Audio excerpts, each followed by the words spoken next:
Kellogg cereal business has gotten bought by Ferrero of the Ferrero Rocher fame. Ferrero is obviously so popular in India that Ferrero Rocher actually has television ads today in India. I would have never imagined that would happen, but there's actually, much like the Cadbury's Diwali boxes, now you're seeing Ferrero Rocher TV ads, and I thought that was quite a fascinating journey. We must be, of course, we are sugar addicts in this country, diabetes capital of the world, and so we're loading up on more chocolates.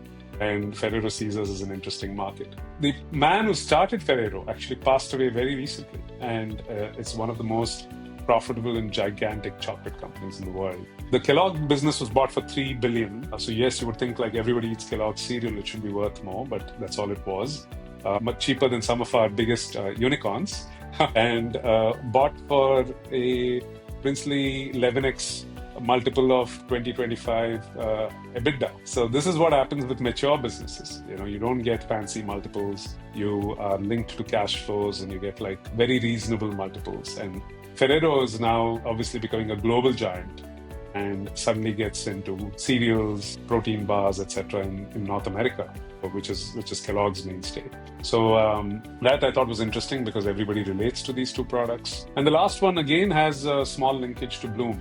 So if you're wondering why, I'll tell you. Capgemini buying WNS for $3.3 billion. So you're seeing more consolidation. In fact, I was at an event 2 months ago, and people are beginning to predict this, that in IT services, BPOs, you are going to see AI come and eat into various efficiencies in one business or the other, which then drive consolidation so that you can service your customer better by either buying into the adjacencies, or essentially it's a survival. You don't need as many people anymore, and that threat does loom large, and this seems to be in that direction. I'm not an expert in large M&As of this kind in these large, gigantic businesses, but clearly it seems to be a classic consolidation where the IT service firm can actually lend immense value and efficiencies to a BPO firm, both some of the largest in the country. So I thought this was a fascinating acquisition. And what's the Blume connection? Capgemini India, by the way, was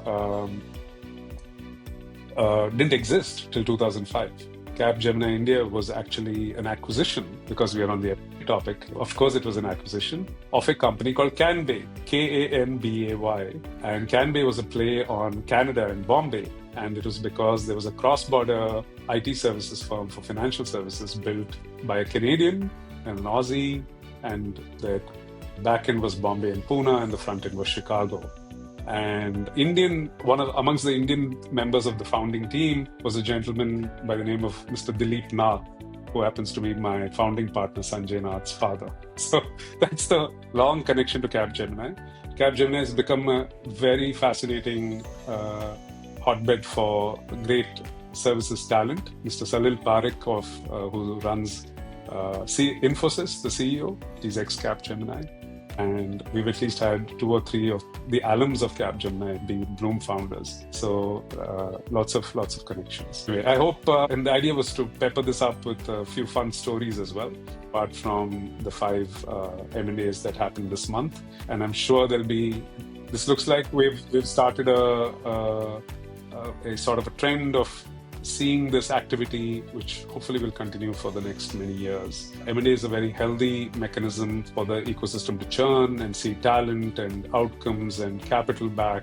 And I just hope that this becomes a even more regular feature, and I run out of time to cover, the small M&As in the future. So see you next month.